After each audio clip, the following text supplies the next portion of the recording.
Fast and Loud is no more. I have exited Discovery. I'm a free agent. When I signed my deal with Disco was almost 10 years ago. Social media didn't exist hardly. So I signed off on all media. For 15 seasons, Richard Rawlings and his crew at Gas Monkey Garage turned rusted metal into roaring machines and cable television gold.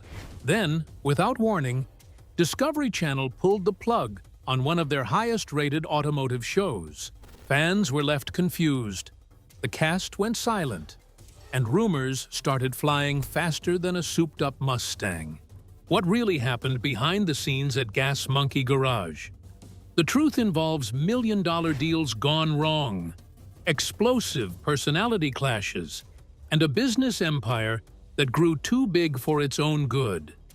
This is the untold story of how America's favorite car show crashed and burned. The cracks in the engine.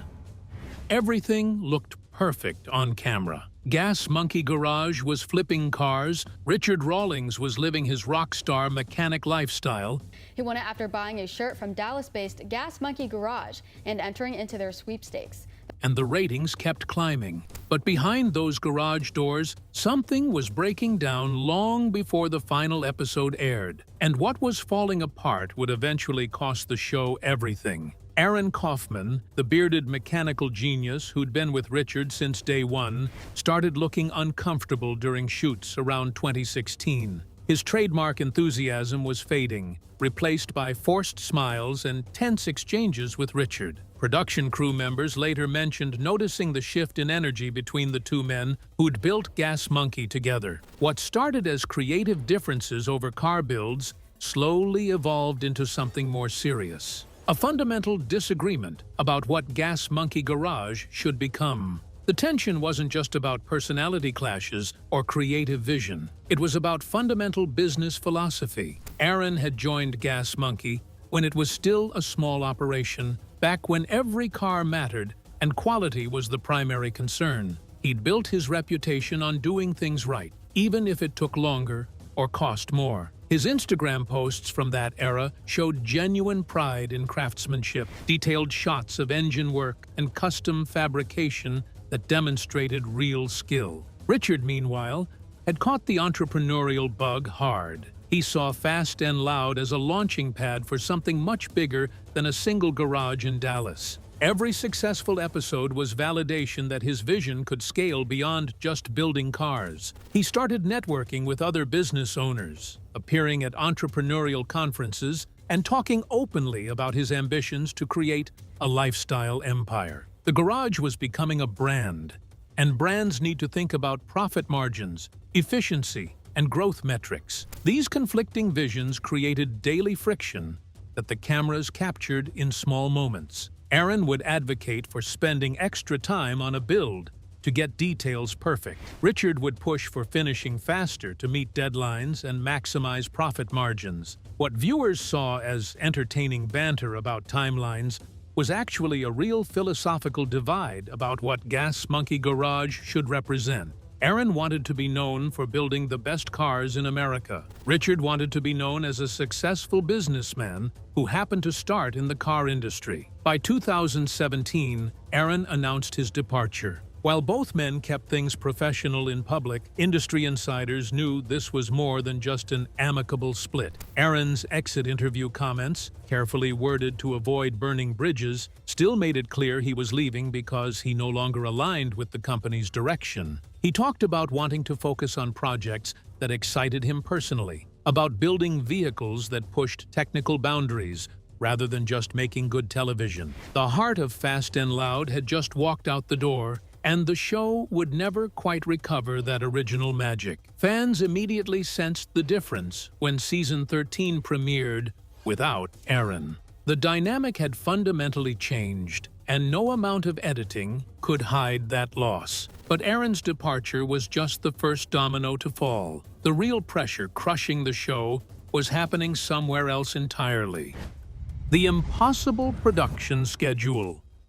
Discovery Channel loved Fast and Loud's ratings, and they wanted more content faster. What viewers didn't realize was the absolutely brutal production schedule the cast and crew were working under. Between 2012 and 2018, the show pumped out over 150 episodes across 15 seasons. That's not counting the various specials and crossover episodes with other Discovery shows. And this relentless pace was creating cracks that would eventually shatter everything. The production demands went far beyond what appeared on screen. Each episode required extensive planning, multiple camera crews, countless hours of footage that needed reviewing, and constant coordination between the production company, Discovery executives, and Gas Monkey staff. A single car build that might take 3 weeks in reality would generate dozens of hours of raw footage that editors would compress into 42 minutes of television.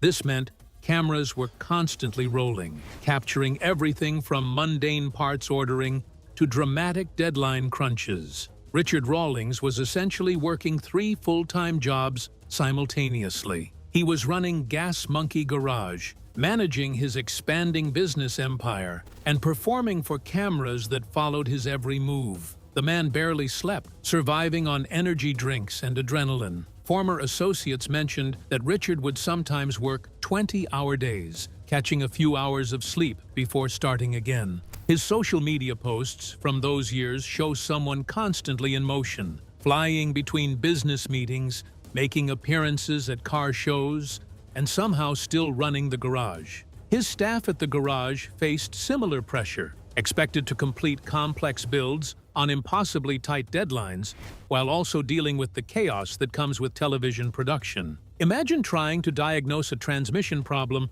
while 3 cameras are pointed at you, producers are asking you to repeat actions for different angles, and you're aware that your performance is being watched by millions of viewers. The mechanics weren't just building cars, they were performing skilled labor while also being television personalities. Former employees spoke anonymously about the stress levels at Gas Monkey during the show's peak years. Mechanics were working 60 to 80-hour weeks, trying to meet both the actual business demands and the artificial deadlines created for television drama. Several staff members left the garage specifically because of burnout, though these departures were rarely addressed on the show. The turnover rate was significantly higher than typical automotive shops, which usually retain skilled mechanics for years or even decades. The production company pushed for more drama, more conflicts, more reasons for viewers to tune in next week. Producers would sometimes encourage confrontations or ask cast members to replay disagreements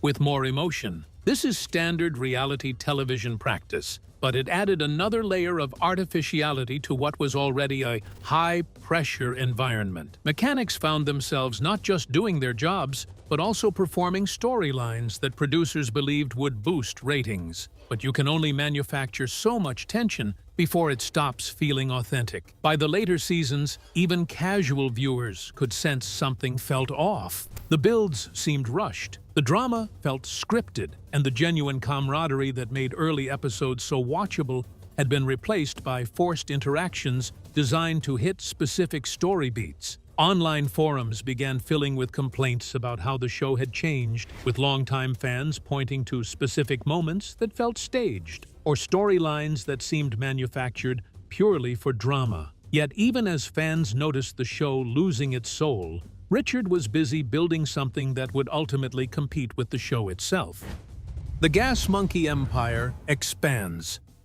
You see, Richard Rawlings wasn't content with just having a successful television show. He wanted to build an empire, and he attacked that goal with the same aggressive energy he brought to everything else. Gas Monkey Bar and Grill opened in Dallas in 2013, followed by additional locations and a whole range of branded merchandise. There was Gas Monkey energy drinks, clothing lines, and various licensing deals that put the monkey logo on everything from car parts to beer koozies. What Richard didn't realize was that every dollar and minute invested in his empire was pulling him further away from what made him famous in the first place. The restaurant concept was ambitious from the start. Richard envisioned a chain of establishments where car culture met nightlife, complete with live music, craft beer, and walls covered in automotive memorabilia. The Dallas location became a legitimate tourist destination, drawing Fast and Loud fans from around the world. The success of that first location convinced Richard that he'd found his next big venture. He announced plans for Gas Monkey locations across the country. A second restaurant opened at Dallas-Fort Worth International Airport in 2014. Another location was planned for Kansas City, with Richard doing promotional appearances and building local excitement for the upcoming opening. This expansion strategy made business sense on paper. Richard was leveraging his television fame to build multiple revenue streams that would outlast any single show. But it also meant his attention was divided in too many directions. The garage that made him famous was becoming just one piece of a larger corporate puzzle, and fans could feel the shift in priorities. The merchandise operation expanded rapidly as well. You could buy Gas Monkey t-shirts, hats, stickers, posters, and various automotive accessories. Richard partnered with energy drink companies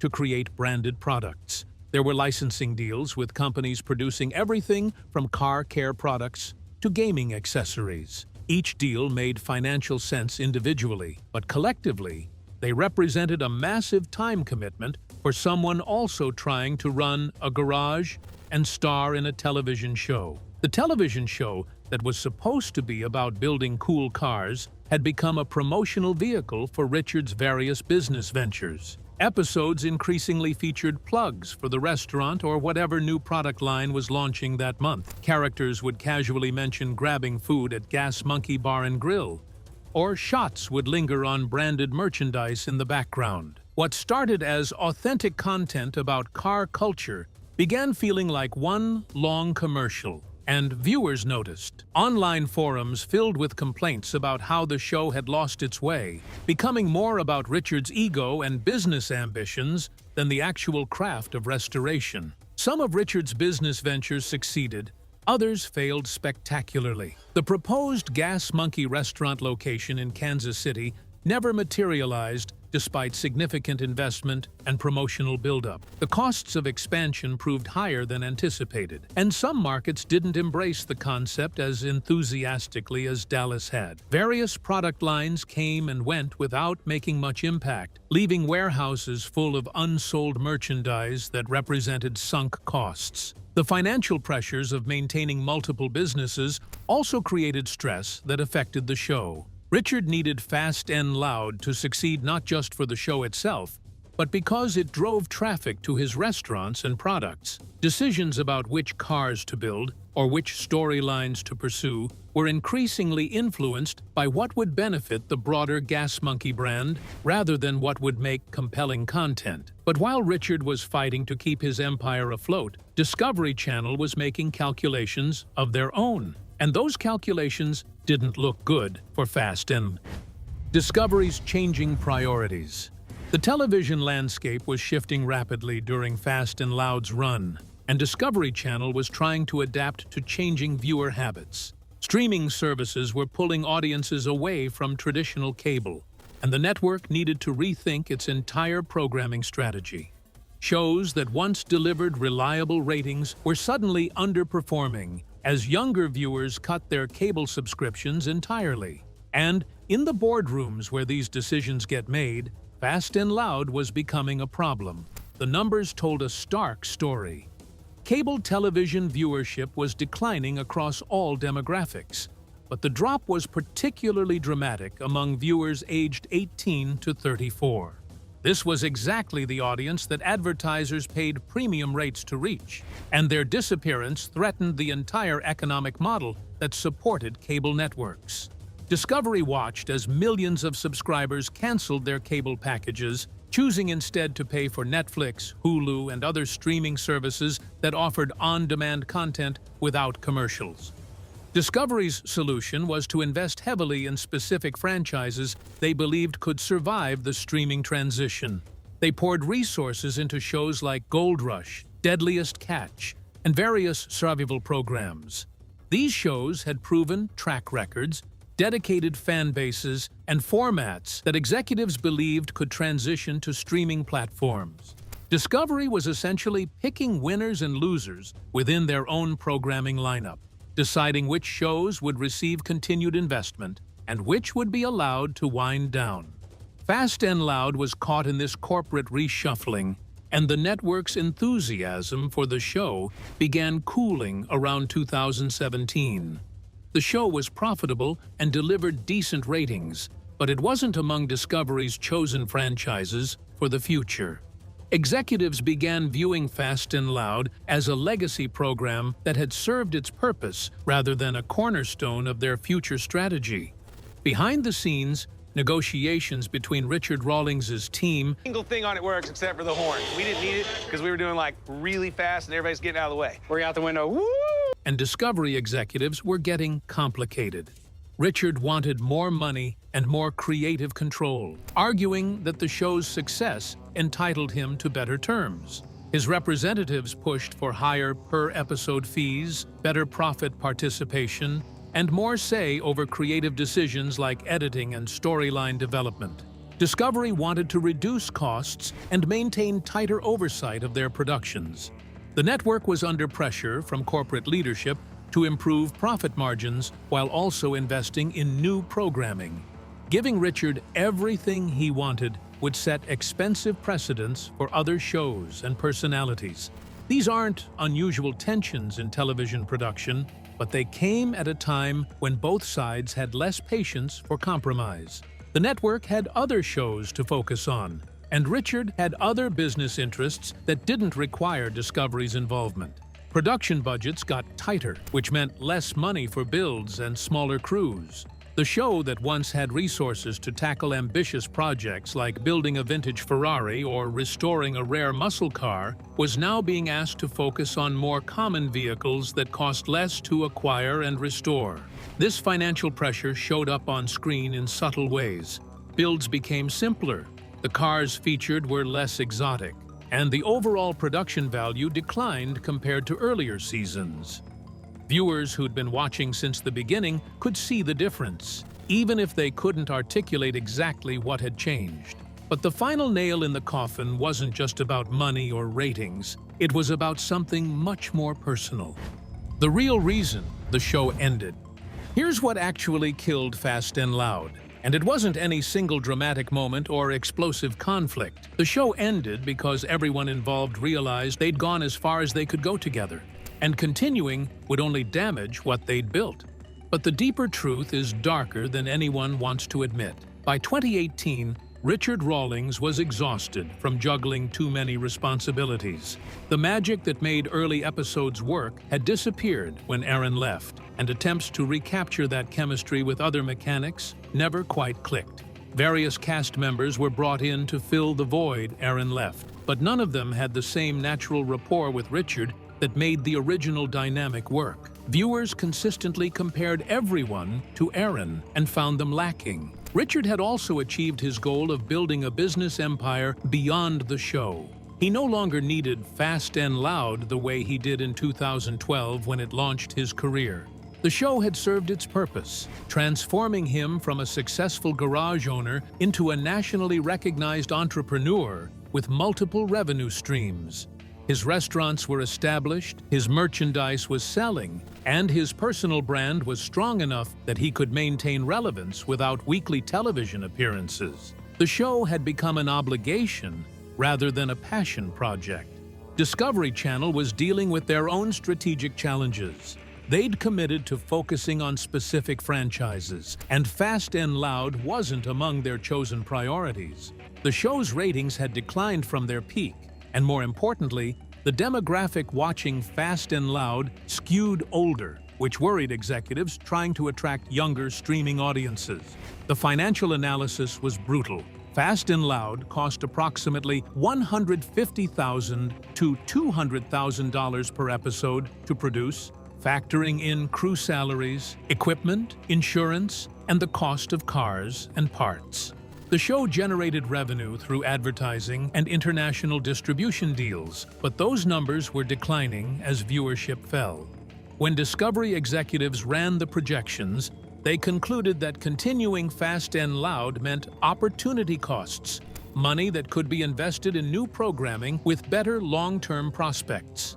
Contract negotiations for what would have been season 16 never gained serious momentum.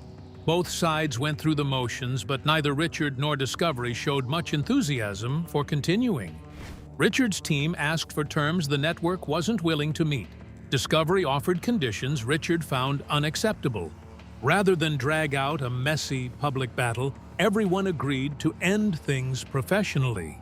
There were also personal factors that don't show up in corporate memos. Richard's personal life had been turbulent during the show's run, including multiple marriages and divorces that played out partially in public. The constant scrutiny that comes with television fame had taken a toll, and people close to Richard mentioned that he was ready for more privacy. The show required him to perform a specific version of himself, and maintaining that persona had become exhausting. The official announcement came in 2019, with both sides issuing polite statements thanking each other and celebrating what they'd accomplished together. It was all very corporate and carefully worded, which is usually how these things end when lawyers are involved. What really sealed the show's fate was simple economics. The cost of producing Fast and Loud had increased, while the revenue it generated was declining. Television production is a business, and when the math stops working, shows get canceled. Fast and Loud had given Discovery years of solid content and helped Richard build his empire. But by 2019, the show had run its natural course. The format had been exhausted, the cast had moved on, and the audience was shrinking. Richard Rawlings didn't slow down after Fast and Loud ended. He continued his business ventures, though with mixed results. Gas Monkey Bar and Grill locations have opened and closed over the years. Gotta confess, I left a little bit early yesterday, and I don't know where they're exactly at. I know where they wanted to. The original Dallas location remains open and continues attracting fans, but expansion efforts have been more modest than originally envisioned. That Kansas City location that was heavily promoted never opened. Aaron Kaufman launched his own show, Shifting Gears with Aaron Kaufman, which ran for 2 seasons before also ending. He's focused on his own shop, ArcLight Fabrication, building custom vehicles without the pressure of television cameras. The split from Richard appears permanent, with both men rarely mentioning each other. Sometimes shows end not because they failed, but because they accomplished everything they set out to do. Fast and Loud built something impressive, made everyone involved successful, and ended before it became a parody of itself. In television, that's actually a pretty good run. What are your thoughts about how Fast and Loud ended? Share with us in the comments. If you enjoyed this video, be sure to like and subscribe to our channel. For more interesting stories like this, be sure to click on the next video that pops up on your screen. You never know what you'll discover next.